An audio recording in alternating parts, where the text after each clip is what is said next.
Scary Police Stories. Well, gentlemen, I've got the cable for my camera, so it's time for some captivating stories.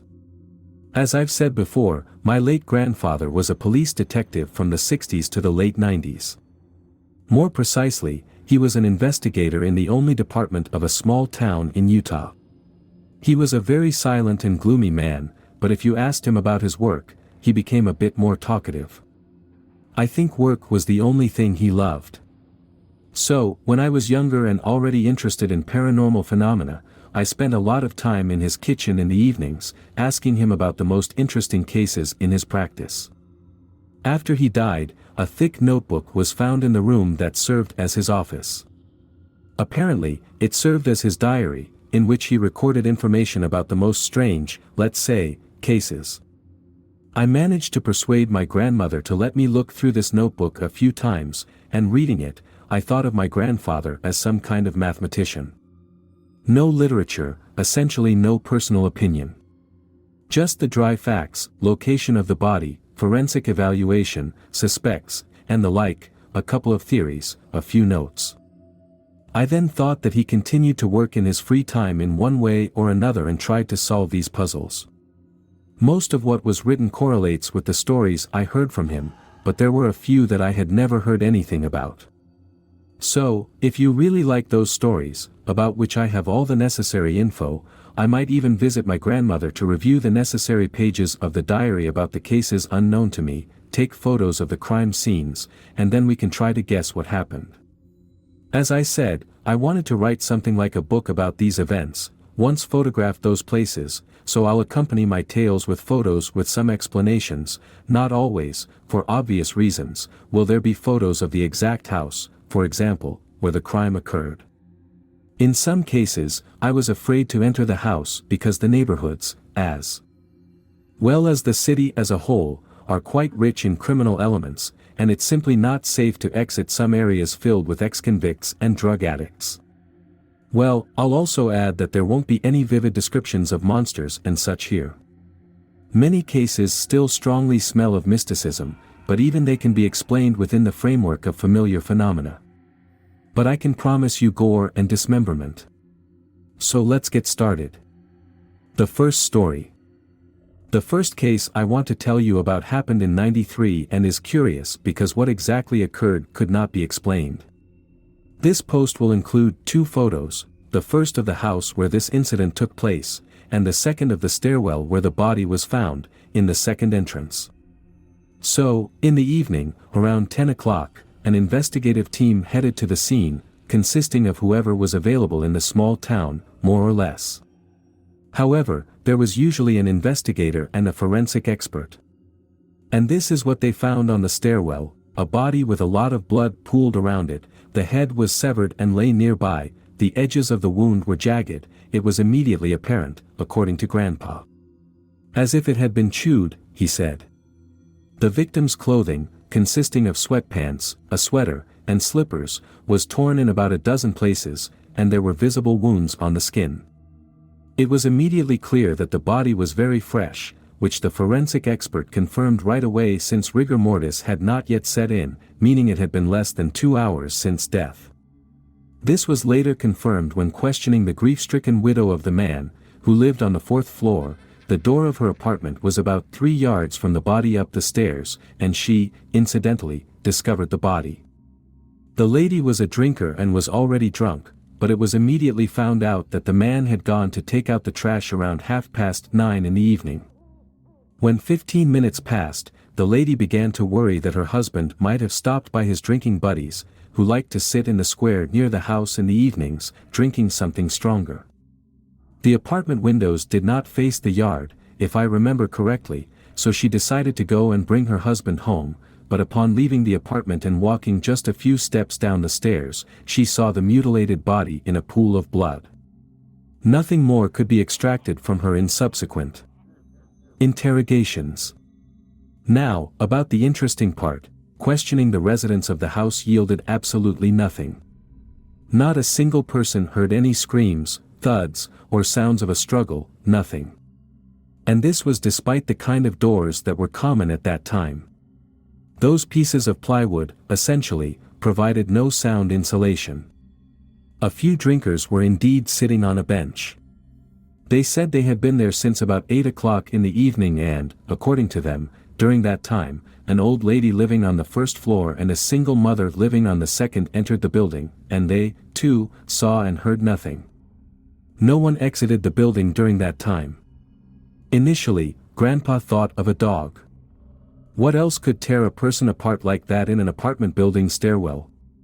It turned out there were 2 dog owners in the building, but both dogs were small and clearly incapable of inflicting such wounds, which was confirmed later during the autopsy.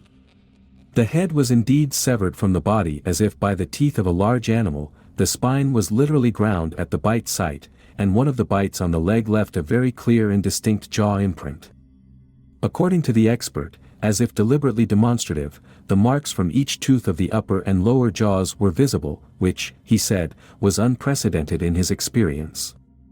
Indeed, the jaw resembled that of a dog, but a very large one, and there were as many as 48 tooth marks. And remember, a normal dog has at most 42 teeth. Now, a few comments of mine. A dog could indeed sever a human's head in 15 to 20 minutes, speaking as a large dog owner myself. No, my dog has never bitten anyone's head off, just to clarify, but it could gnaw through a thick bone in about 10 minutes. However, there would have been a lot of noise from the struggle and screams. The screams could be ignored if we assume somehow the dog immediately leaped and clamped onto the throat, severing the larynx, which is plausible given the size of the jaw, but seriously, no one noticed a huge dog entering/exiting the building without an owner, which would have to be significantly larger than dog. Such animals are usually memorable. Another oddity was that blood was found only directly around the body. There was no blood lower or higher on the stairs. As if the person was first laid on the floor, and then quietly had their head gnawed off, all in silence and peace. My dog, incidentally, once killed a stray aggressive boxer, and there was a lot of blood, dripping from the dog's mouth and chest on the way home, and a human has even more blood. But here, nothing of the sort, all clean. Even considering such a wild scenario of appearance on the stairwell, big dog, silently gnawing off an adult man's head and leaving about a dozen wounds on the body without any resistance, and then disappearing just as quietly. That's the situation. And by the way, all of this was officially explained as an attack by a stray dog, and the case was closed, notifying a few local outcasts who deal with catching stray dogs that they need to do a better job. The second story. I must say, this story may seem amusing to some, reminiscent of the Wyoming incident to others, but personally, it grabs me somehow. There's something about it, and when I saw the lights in that very forest we're going to talk about, I would have, metaphorically speaking, shit my pants. Also, it's a bit longer and more tedious than the first one, but brace yourselves, the next one might span who knows how many posts. It happened in the winter of '95. One evening, around 8 o'clock, a rather unusual visitor showed up at the station, a priest from the Catholic Church, which, by the way, is located in the most remote areas of our town. He didn't come for no reason, but to file a report about threats that were regularly being made against him. He brought with him a pile of notes, written in crooked print letters on scraps of checkered notebook paper. They were filled with numerous mistakes, which the duty officer found amusing, though not for long. According to the report, he regularly found these notes in his mailbox, initially every 3 days, and later every day. As soon as the threats intensified, he decided to file a report. When asked if he wanted to add anything, the priest hesitated and then uncertainly mentioned that lately, he had been hearing slapping sounds in his apartment, as if someone was smacking the linoleum with their palms, very distinctly, either in the hallway or the kitchen. When asked if he checked what was making the slapping sounds, the Holy Father replied that no, he sat in his room and prayed, trusting in the Lord. He was scared, in a word, and feared being considered insane. They took his report, but the duty officer didn't bat an eyelid, accepted the statement. But since they were swamped with work and seriously doubted the priest's sanity after his story, the report and the notes were set aside and forgotten for a while. Then, a little over a week later, an investigative team was dispatched to a call. A body was found in the forest. And not just any body, but, as you might have guessed, that of the very priest. The condition of the body was quite bad. Almost all the muscle tissue on the arms and legs was missing. There were post-mortem stains, blisters, facial features distorted by decomposition. He was immediately identified only thanks to the cross, which, so to speak, was the only item of clothing on the body, long hair, and a beard. Later, it was concluded that death occurred 7.5 to 8 days before the body was found. Plus, the body was definitely inside a building. It wouldn't have decomposed so much in the cold in that time. This was confirmed, first, by the testimony of a pensioner who called the police. In this very forest, he walked his dog every day along the same route, but only found the body that morning. Secondly, what's most strange, there were plenty of tracks around the body, suddenly resembling large palms. And not just resembling, frankly speaking, they were exactly that. It was just utter nonsense, quoting Grandpa. From the cleared road passing by the edge of the forest, there was also a trail of the same tracks. Strangely, parallel to the path, through the snow. There were no signs that the body had been dragged anywhere. The other tracks belonged to the pensioner and the investigative team. The night before, there had been a heavy snowfall. The tracks would have definitely been covered, so the body was clearly not there for long and definitely didn't get there by itself. Questioning the pensioner, surveys of residents of 2 neighboring houses didn't clarify anything except that the disgruntled pensioner constantly complained that he repeatedly found animal corpses on this meadow, cats, dogs, rats, crows, called the police, filed reports, but nothing was done, and he had to bury the corpses himself. And of course, he shared his opinion about the damned Satanists. The place itself was secluded. Even those neighboring houses were 600 to 700 yards away. No cars parked nearby, no strange people, nor ordinary people with a large bag or bundle were seen. In short, nothing. That's when they remembered about the notes. They went to check, but essentially, there were a couple of sentences, the gist of which boiled down to, "Renounce your faith, or else we'll kill you." But those that were apparently placed later were more interesting. "Remove your cross, or you'll end up feeding the hungry with yourself," Grandpa quoted from memory. There were some other strange messages, but unfortunately, he didn't remember them, and I, regretfully now, didn't insist on him digging up the archives through his old connections. All the notes had a bunch of grammatical errors, as I already wrote. For obvious reasons, conducting a handwriting analysis was pointless, don't ask. Well, they sent them for fingerprint analysis and went to the priest's apartment. The front door was unlocked, with no signs of forced entry on either of the locks.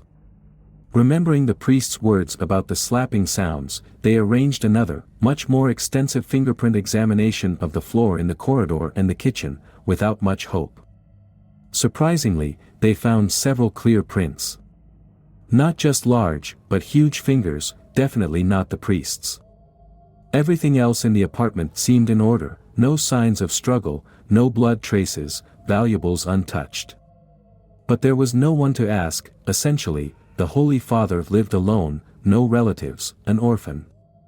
In short, the fingerprints on the note were exactly the same as those on the apartment floor, but no matches were found in either the department's database or the state's database. Meanwhile, the autopsy showed that the muscles on the arms and legs were not eaten by animals, as initially thought, but were quite neatly removed, even with surgical precision.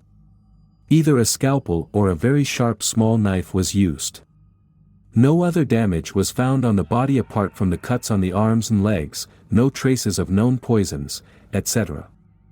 They began questioning the parish. The priest had not appeared in church after the day he went to the police. This meant he disappeared after visiting the department, as it was already after the evening service at the church, either on the way home or from the apartment itself, considering the open door. Inquiries among the apartment building's residents showed that he seemingly did not come home. One old lady even rang his door around 9 in the evening. She came for advice, but he didn't open. She heard no suspicious sounds, saw no suspicious people.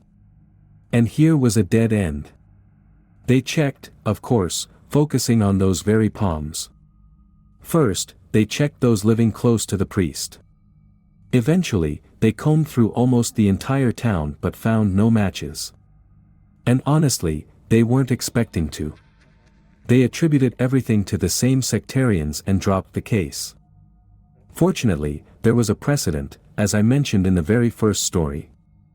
Those two were also investigated, by the way, but they had a long time to serve, there wasn't even talk of release.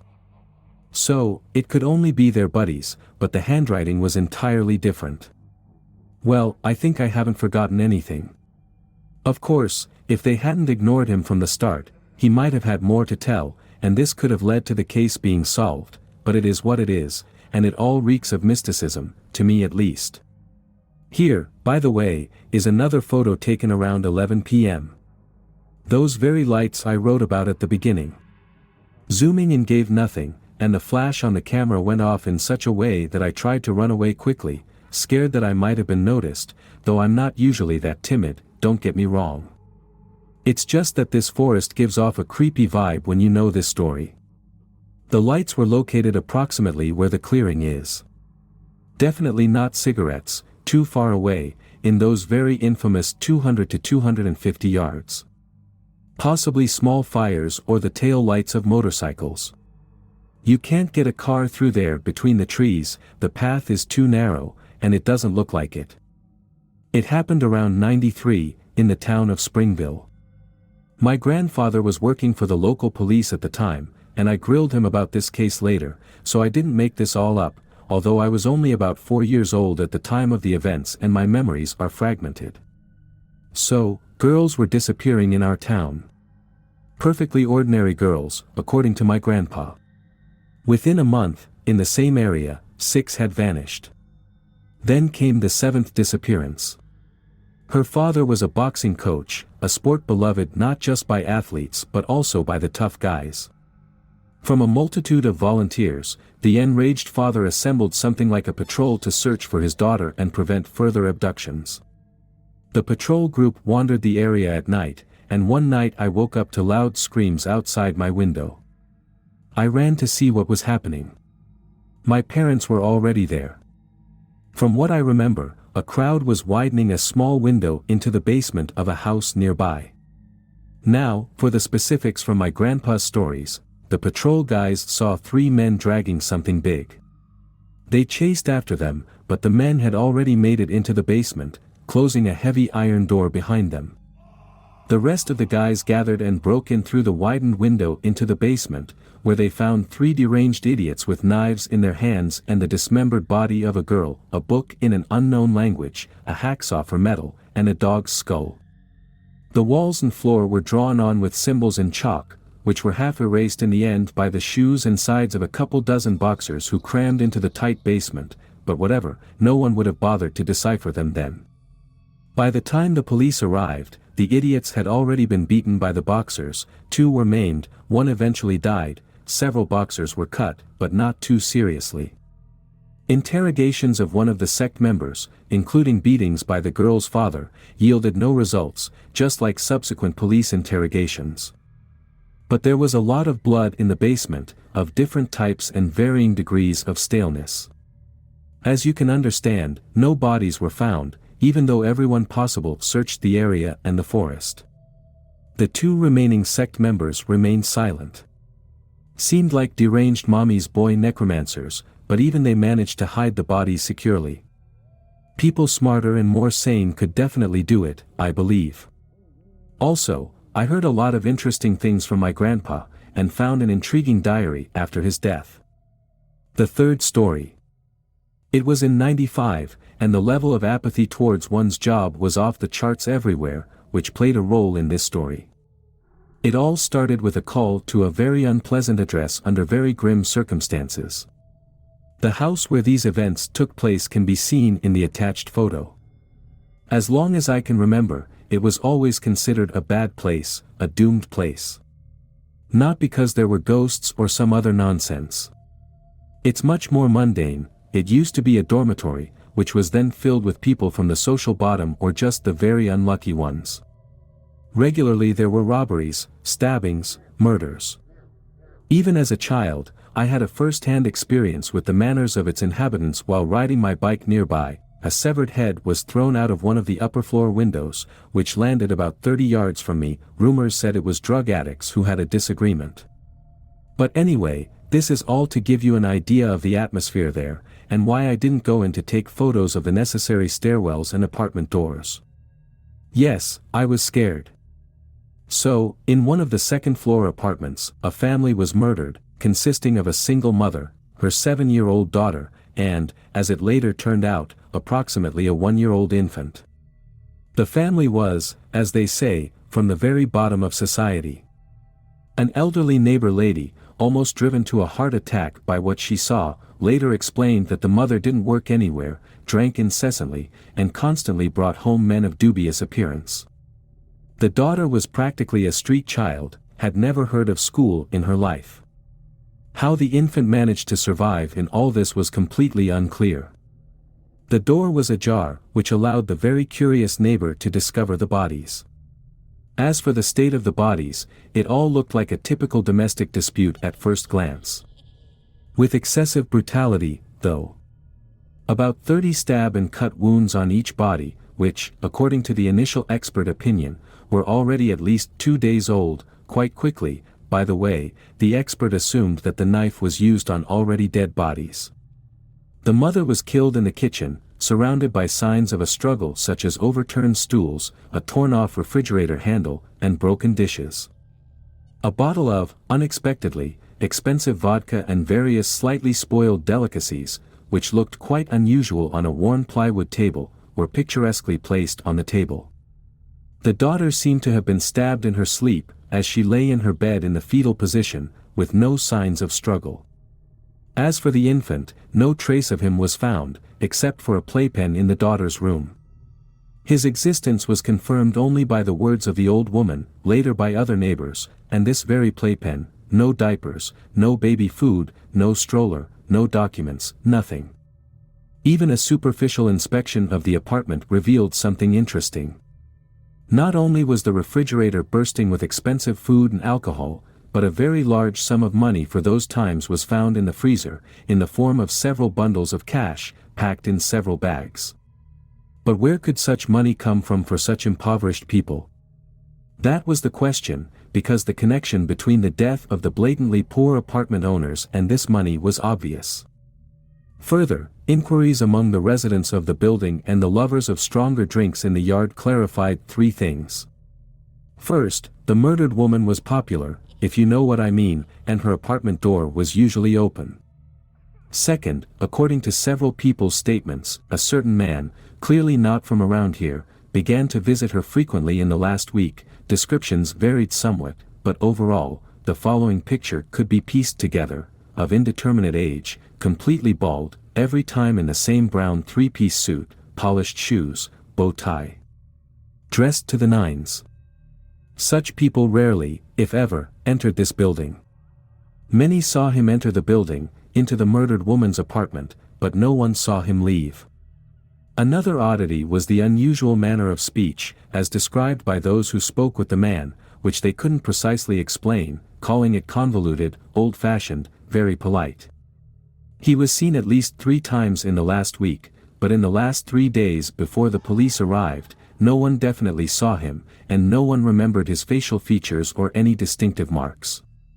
And finally, the third point: as soon as this man was first noticed at the building, the murdered woman completely stopped receiving guests, and for the first time in many years, no screams, no commotion, or child's cries were heard from the apartment. Indeed, the child, according to most interviewed, definitely existed, but no one remembered the woman ever being pregnant. In short, the bodies were taken away for autopsy. When they were being loaded, it seemed as if every bone in their bodies was broken, resembling rag dolls. Further inspection of the apartment yielded nothing: no signs of forced entry, no blood traces besides those already found, nothing. Fingerprint analysis was conducted, of course, but no prints were found on the glasses and bottle on the table, other than those belonging to the apartment's owner. The door handles in the apartment yielded such a variety of fingers that they eventually got tired of matching them in the database. But to not burden you with a long story that leads nowhere, almost all the prints belonged to the lumpen from the same area, who knew nothing and hadn't seen the woman for at least 2 weeks. The results of the autopsy and forensic examination turned out to be interesting. Indeed, the blows were dealt to bodies that had been dead for about a day by that time. But never mind that. The autopsy showed that all bones in the body, except for the skull and cervical vertebrae, had become very brittle and were essentially destroyed by something unidentifiable. They definitely were not crushed by blows, as there were no such marks on the bodies, and it would be exhausting to break every single bone. Moreover, the body would resemble a torn, bloody sack in that case. To the expert, it all resembled the effects of highly concentrated sulfuric acid on a person, but there are 2 big buts. First, such concentration of sulfuric acid leaves severe chemical burns. Considering that all bones were destroyed, the woman and the girl must have been bathed in a bath of this acid, no other way, but no external injuries, other than knife wounds, were found. Second, this acid leaves such a chemical bouquet in the body that tests would have clearly revealed it, yet the bones only showed a critical lack of calcium and nothing else. Around the same time, a call came from one of the interviewed residents of the building, saying he saw that same man entering the building of an old boiler room nearby the murder site. Without much thought, my granddad grabbed 2 partners and headed out. The door to the boiler room territory was indeed open. The gate already had a lock on it, and climbing over a concrete fence with barbed wire was hardly a pleasure. Inside, they found 2 middle-aged women. By the rules, the boiler room staff should number 5 or 6 people, I can't exactly remember, and probably that's why one of the tanks exploded, blowing out the windows in the neighboring house when I was a child. The women were visibly nervous and behaved somewhat inadequately, as if they were scared. When asked if someone suspicious had entered the territory, they nervously laughed, denied it, and lied cartoonishly, as my granddad said. Well, never mind them. They left one partner to watch over the boiler readings, the women, and the entrance to the building, while Granddad and the other partner went to inspect the building. The building was a real hell. As you can see in the photo, it's old and multi-tiered. There was dampness everywhere, rust, and for a dozen supposed light bulbs, only one worked, so they had to go back for flashlights. In the far, unused end of the boiler room building, which no one had looked into for years, they found a hanging robe entangled in pipes. They searched everywhere, looked under every pipe, literally checked the territory, no one. Later, they even called an expert, did fingerprinting on the pipes near the robe, but the result was the same. On the robe itself, no traces of blood, or indeed any traces at all. It seemed freshly laundered. The ladies were later called in for questioning. One kept denying everything, and the other disappeared after the first interrogation. As it turned out from talking to her idiot drunken husband, she went somewhere without even packing her things. No matter how much they interrogated her colleague and husband, no matter how they checked all their connections as best they could, all came up zeros, perfectly ordinary women. They even rolled their fingers and tried to match the prints with those in the murdered women's apartment, but it was a predictable fail. Everything stalled for a while, as there was simply nowhere to dig. And suddenly, about a month later, there was another call from the same pensioner to the same address. According to her report, a child's cry was coming from behind the door of the murdered woman's apartment, which, by the way, had been sealed. A police unit was dispatched. Here, my granddad said that the surreal nature of the situation was palpable. A sealed door to a dead apartment with no signs of being tampered with, and from behind it, indeed, came the soft cry of a child. They broke open the door, and indeed, in the playpen, standing in its usual place, they found an infant about 1 year old. Only, the child had no eyes. That is, there was no blood, nothing like that. As it turned out later, the eyes had apparently been surgically removed, because in their place was just normal pink skin with thin scar traces, as if plastic surgery had been performed. No other injuries or pathologies were found. If you're interested in his further fate, he was first sent to a children's hospital, then to an orphanage. What happened next, I don't know, but I think he was sent to a foster home. It would be interesting to find out if anything interesting happened to him afterward. So that's the story, gentlemen. I'm tired of typing all this, I must admit. But I'll write down my granddad's theory with a couple of my own thoughts. He believed that the child was essentially bought from the drinking woman, and the buyer was that same man in a three-piece suit. Whether something went wrong, or he changed his mind, this man then killed both the woman and her daughter, as a witness. The murder itself was not so straightforward. Suppose the knife wounds could either be a disguise, which is unlikely, given the perpetrator was too skilled, and it would be foolish to think that knowing how to leave no traces, he'd think he could deceive the experts, or to mask the puncture sites through which some substance was delivered closer to the victim's bones. But in both cases, the blows were delivered randomly, and some parts of the victim's bodies had none, while others were densely covered. Again, about poisons that act in such a way and yet remain undetectable, experts hadn't heard. I couldn't find anything on Google either. Furthermore, such a large sum of money isn't left with the corpses. It's too significant. And only a woman with a soaked brain would hope that money in such an obvious place wouldn't be found. But there's a fact, the money was left untouched. How to tie in the two women from the boiler room, I don't know. By the way, the missing woman was never found. My granddad often returned to this case to check if she had returned. Perhaps, this someone managed to seriously intimidate them. But alright, one could speculate endlessly. What the robe was doing there, again, I don't know. Then, the infant. Where did he even come from for this woman? Stolen? A foundling? Scars from such operations don't heal in a month, as you understand. It leaves one possibility, a different child, but why? Plus, here's the thing, those who saw the child before the disappearance claimed he had a birthmark on his head, on the right side of his forehead. The eyeless infant had a mark in the same place. With the sealed door, which appeared untouched. Everyone understands that the seal could have been applied after, and the man might have taken a spare key with him when leaving the apartment after the murder. But even without this, I believe there are enough oddities in the details of this story. Alright, that's all. You'll probably give me a hard time for not being particularly mystical, but there'll be plenty of that in the next story.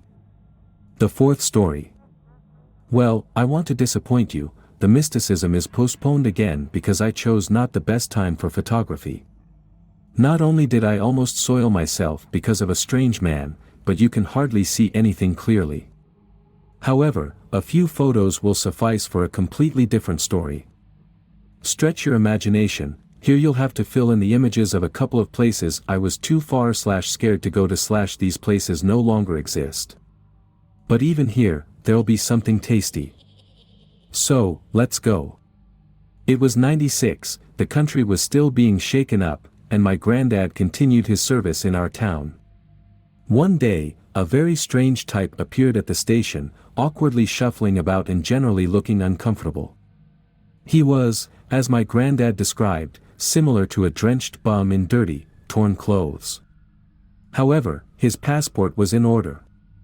In short, he told the following: in a certain most remote and secluded area of the city, consisting of warehouses and an abandoned railway depot, his friends began to disappear. By the way, why the depot was needed, I could never find out from anyone, but I've never seen a train on those rusty tracks in my life. The people disappearing were not just any people, but real homeless folks, lying in their own spots, hiding there from the eyes of the public. As he explained, something strange was happening. 3 days prior, one of the homeless men had gone away from the campfire to relieve himself and never returned. About half an hour later, they lit some twigs and went to look for their friend. Who knows, maybe he fell asleep in some ditch. But no matter how much they searched, they couldn't find their friend. He didn't return either during the day or the next. However, they didn't pay much attention to it, merely lamenting his fate. But on the very next day, or rather, night, another one of them disappeared under far more frightening circumstances. Having gone away to relieve himself just outside the circle of light and behind the nearest bushes, one of these gentlemen let out a terrible scream, which almost immediately cut off, prompting the rest of the homeless to rush to his aid. But here, according to other homeless people, some kind of growling made them stop in their tracks. He himself didn't see anything. But someone claimed to have seen some sort of snarling, terrifying man, barely visible in the dim light of the distant campfire. In short, the homeless were scared and retreated back to the campfire, not closing their eyes until dawn. At this point, they felt compelled to take extreme measures and turn to the police. The duty officer had no formal grounds not to accept the report. So, the report was accepted, discussed over a smoke break, and then dismissed as nonsense. There were enough problems already.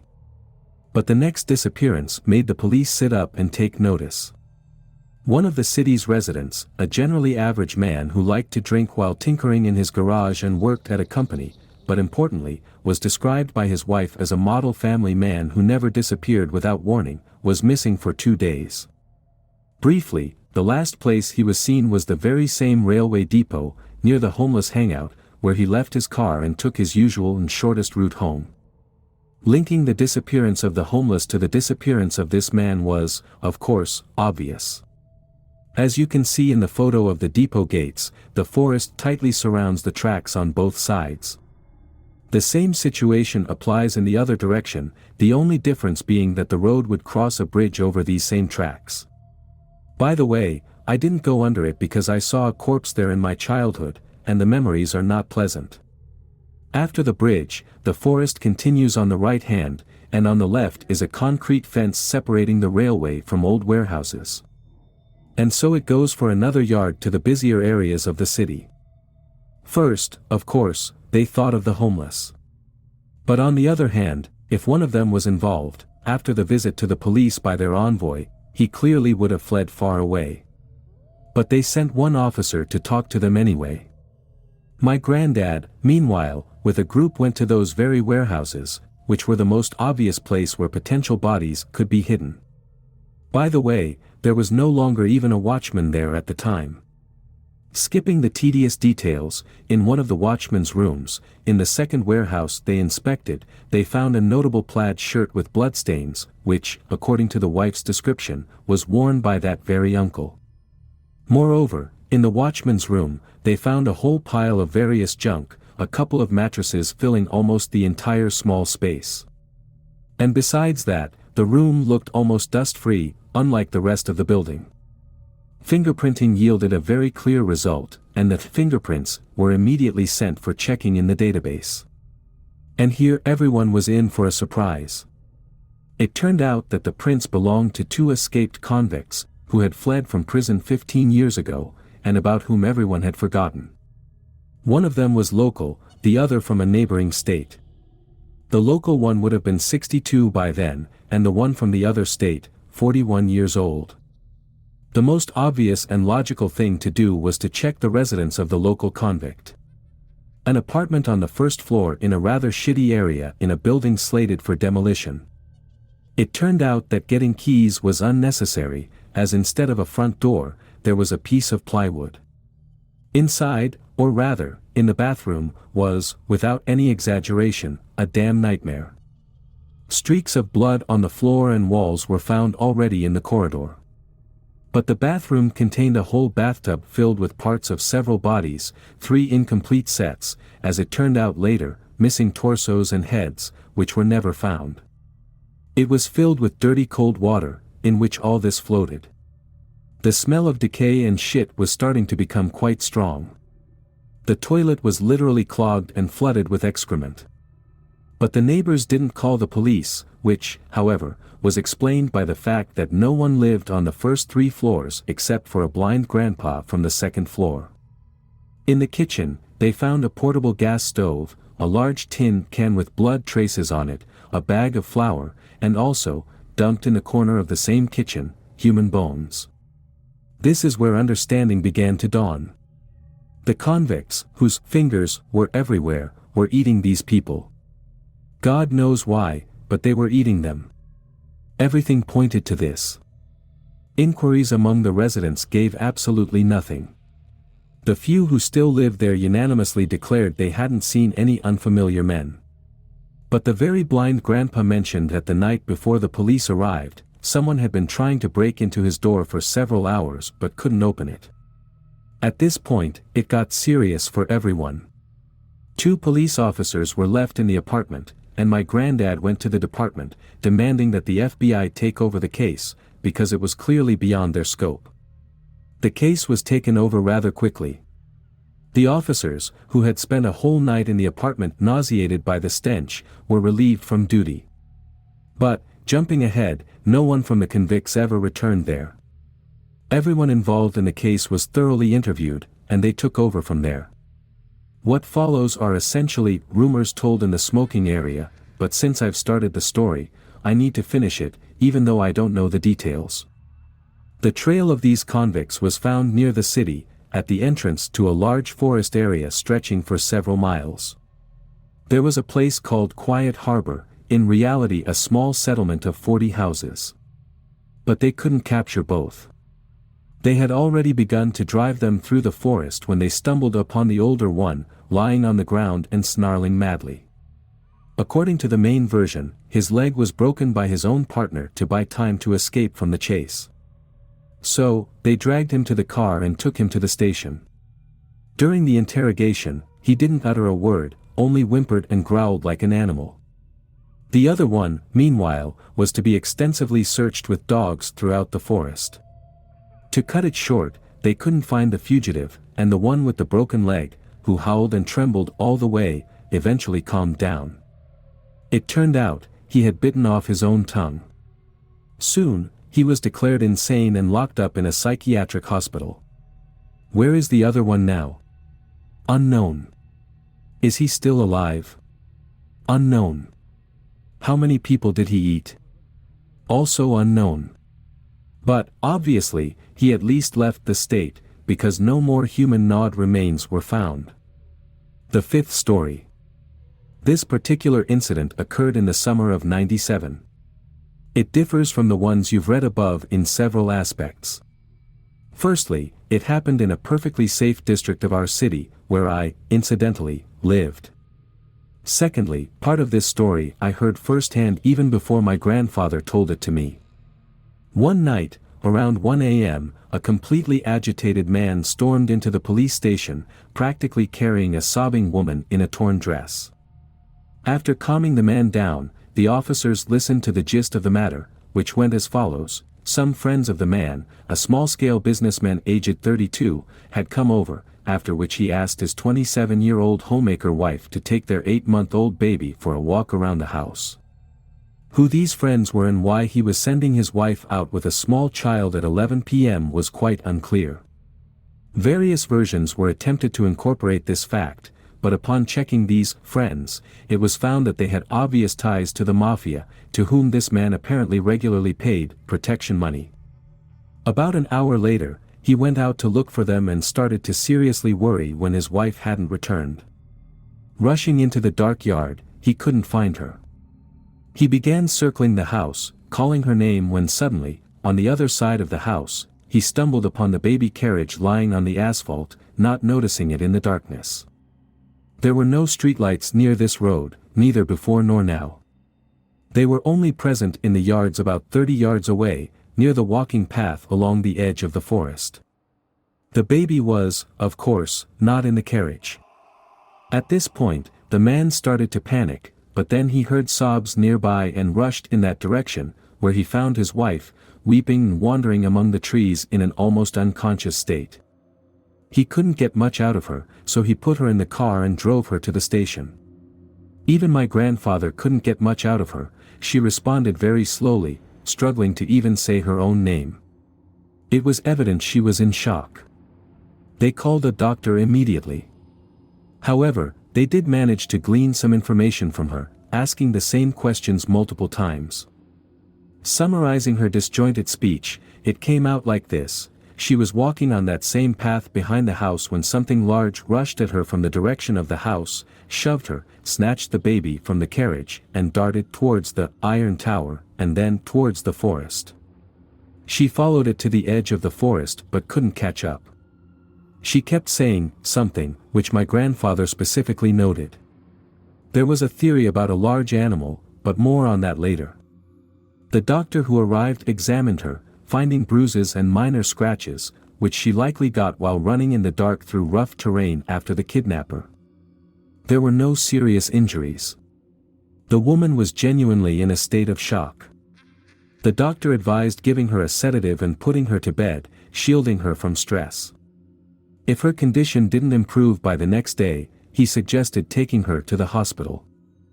They decided to search for clues, bringing along a police dog handler with a dog. The Iron Tower was almost immediately understood. About 250 yards from where the carriage was found was an electricity transmission tower. Strange things began happening upon inspecting the carriage. The police dog, a long-haired German shepherd, started behaving strangely, growling towards the house, tucking its tail, and poorly responding to the handler's commands, which was surprising because the dog was mature, and there had never been any issues with it. The handler suggested a theory about a large wild animal, to which the dog, unaccustomed to hunting, might have reacted like that. There was a small tear in the fabric covering the carriage, but it was almost disregarded since the fabric could have torn from the carriage falling on the asphalt, which was covered in sharp stones and glass shards. Nonetheless, my grandfather still noted it, perhaps he had some thoughts on the matter. There were no traces of blood inside or around the carriage, but it was still taken for examination, which ultimately yielded nothing. They walked to the tower, which took a while due to the dog. It was behaving completely irrationally and refused to search. They pondered what to do next. There were no obvious traces, and the dog couldn't help. So they let go of the dog handler and decided to search the nearest part of the forest with flashlights. In the morning, the man whose child went missing was called, but he reported that his wife's condition had worsened, and he was taking her to the hospital. Eventually, she was sent to a psychiatric facility for a while, but even after discharge, she didn't recall anything new. It was as if her memory had been wiped. The only thread in all of this was the friends of the man, but, to put it briefly, that thread led nowhere. The businessman was rather insignificant. And what's strange and frightening about this whole story, you might wonder? Well, a month later, a similar incident occurred at the same house. Two brothers, aged 10 and 7, were playing behind the house. The older one was supposed to watch over the younger, but from the older brother's testimony, it was around 10 p.m., time to go home, when the older brother suddenly noticed the younger one standing and staring into a dark niche under the first-floor balcony. The brother called out to the little one several times, but he didn't react. As he approached, he suddenly froze when furry paws emerged from the opening and dragged the child inside, who didn't make a sound. At first, the boy stood still, staring into the darkness. He even thought he saw big white eyes. Then he ran home to his father, who was having a beer after work, and despite not believing a single word, went to look for his son, taking a flashlight. But after inspecting every nook, he found nothing except for a hole punched in the corner of one of the niches, which seemed to lead to the basement of the house. But the opening was too narrow for an adult man, only a teenager could fit through it. However, the determined man didn't give up, took a crowbar, broke the lock on the basement door in the stairwell, and went in. Despite searching the entire basement, nothing was found. It smelled strongly of rotten meat and something else. A strange, heavy odor. But yes, nothing relevant was discovered. The child was never found. So there you have it, folks. What's amusing in this case is that I knew this kid from childhood. We were in the same group of friends. He was a bit older than me, and the story he told the police was almost identical to the one he told us after these events. He was never a particularly cheerful or outgoing guy, but after these events, he rarely went out, became withdrawn, and seemed to experience almost a panicked fear of the back of his own house, adamantly refusing to go there. So, on the one hand, I personally believe him, but on the other hand, a child can invent a lot of things. However, there are the woman's words and the police dog, which tucked its tail like a puppy, which is not typical at all. Here you can say that firstly, what large animals like to steal human children and leave no traces, and secondly, considering the hole in the basement, a large animal wouldn't fit through it. That leaves, of course, the friends of the man from the first incident, but, as I said, it just didn't make sense for them, especially since the second man wasn't even involved. So, take care of your children and don't walk in the forest at night.